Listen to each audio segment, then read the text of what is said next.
तिथून गावातून इथपर्यंत पोहोचलो, गावातून आपण इथपर्यंत आलो आणि प्रशासनाला मी हे सांगू इच्छितो की या ज्या उत्स्फूर्त घोषणा आता येत आहेत ही ॲक्च्युअल जनभावना आहे, ही त्या मुलांची भावना आहे, ही चीड आहे आणि ती खूप कमी प्रमाणात दिसते.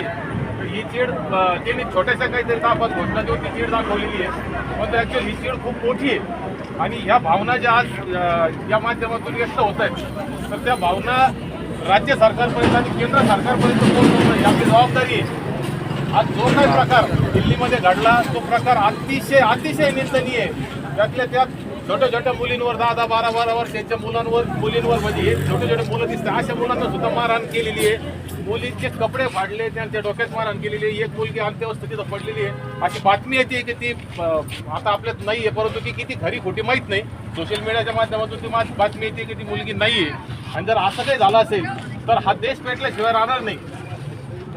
जर सरकार विद्यार्थ्यांच्या मागण्या मान्य करणार नसेल, हे भारताचं भविष्य आहे आणि हे भविष्य जर आज धोक्यात असेल आणि भविष्य जर स्वतःला असुरक्षित जरी जर समजत असेल तर मग आपला देश नेमका जातोय कुठं, आपण कोणासाठी करतोय.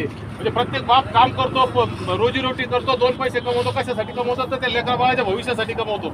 आणि हे लेकरबाळ मग देशाचे लेकरबाळ नाहीत का, मग देशाच्या सरकारची जबाबदारी नाही का यांचं भविष्य सांभाळण्याची, यांचं भविष्य नीट करण्याची, चांगलं करण्याची.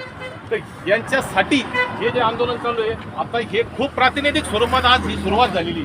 मी याला सुरुवात म्हणेन की खूप प्रातिनिधिक स्वरूपामध्ये आज सुरुवात झालेली आहे. तर सरकारला काँग्रेस जनता पार्टी असेल किंवा सगळ्याच आंदोलकांनी ज्या काही मागण्या केलेल्या आहेत त्यामुळे धर्मेंद्र प्रधानचा राजीनामा असेल, सोनम वांगचुक यांची सुटका असेल, ज्या 22 विद्यार्थ्यांनी आत्महत्या केलेल्या त्या विद्यार्थ्यांना 1 कोटी रुपये मावेजा देण्याचा विषय असेल किंवा सरकारने माफी मागण्याचा विषय असेल, या सगळ्या विषयावर सरकारने तात्काळ कारवाई करावी आणि त्यांच्या मागण्या मान्य करण्यासाठी हे आंदोलन आज या ठिकाणी होत आहे.